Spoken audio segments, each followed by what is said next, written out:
Welcome back. Now we're going to be looking at Lennie in section 1, and again we're going to be using Slack to actually analyse things, so always bear them in mind when you're looking at characters here and characters in any other novel or play that you are studying. So the first thing we need to pick up about Lennie is again, one stayed behind the other, and that's important obviously because it shows his position in the relationship. It's shown to us physically before it is in any kind of speech, to show us that it's kind of a set standard nature of things. It doesn't actually change or depend on what they say or the situation they're in. This is their default. Lennie is subservient to George and Lennie follows George. The description of Lennie is a huge man, obviously giving us an idea of his strength and the shapeless of face.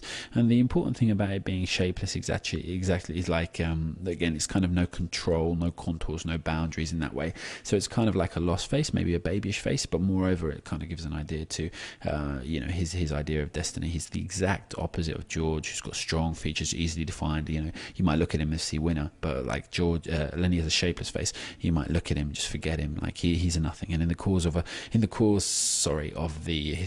time of the book, he is just fodder for the American dream. The fallacy, of the American dream. He's got large pale eyes and wide sloping shoulders, so it's a very kind of sorry figure that's kind of moving along. So if you were kind of trying to look at some of these words here, obviously the wide sloping shoulders, obviously it's a person without confidence, etc. He walks heavily, again just kind of showing that he's kind of trudging through life, and maybe obviously that's a metaphor for trudging through a world that he doesn't understand, that doesn't understand him, and he drags his feet a little, again a bit petulant like a child, or obviously someone with a disability, and you can make the argument for both.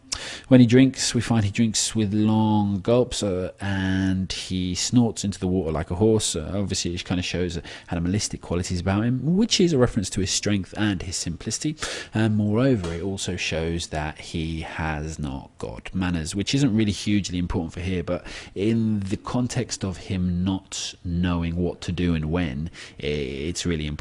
Maybe he needs George to tell him how to drink properly, or maybe he'll need he needs George to tell him how to deal with Curly and how to deal with the boss, etc, etc, etc. So maybe in some aspects here, Lennie isn't quote unquote fully trained as an animal, which is interesting because obviously all the stuff he gets into trouble with are all to do with the fact that he doesn't know how to control himself, and again he's just like an animal that isn't fully trained.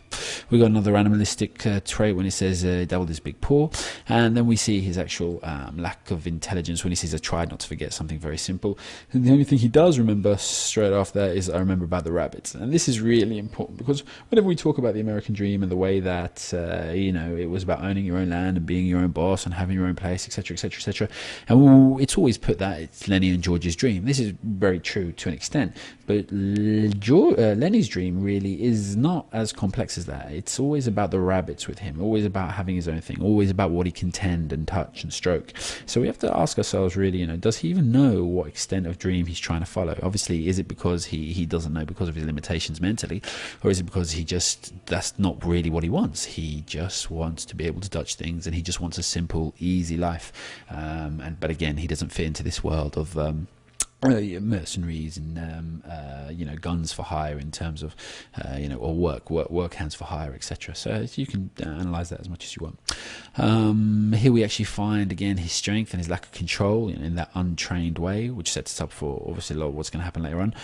It's just a dead mouse, George. I didn't kill it, honest. I found it dead. We kind of get the feeling that he's lying here. Basically, you don't really see therein straight away that it is his fault or he's lying, but a kind of common psychological trait, I guess, or maybe Steinbeck was referencing, was that when someone kind of over explains and over defends themselves, then they're lying, and that's what we're supposed to pick out from here. And obviously with the exclamation mark here, he's trying to protest his innocence too much. And when he's told to actually repeat something or keep something to himself, which is about the what not to say the next day and how to behave, he drones to himself softly. So he kind of like has to repeat it out loud. It's kind of very simple, very childlike. If you tell a child to remember something, then they try and repeat it themselves straight away. Whereas people that you expect to be adult-like, they just say, "Okay, got it," and then expected to remember it inside your head. But here, much as like someone would count on their fingers, whisper if they were counting on their fingers, it kind of shows a lack of intelligence of sorts, even if it's not. That doesn't apply to everyone that does this. It's being used in that way here.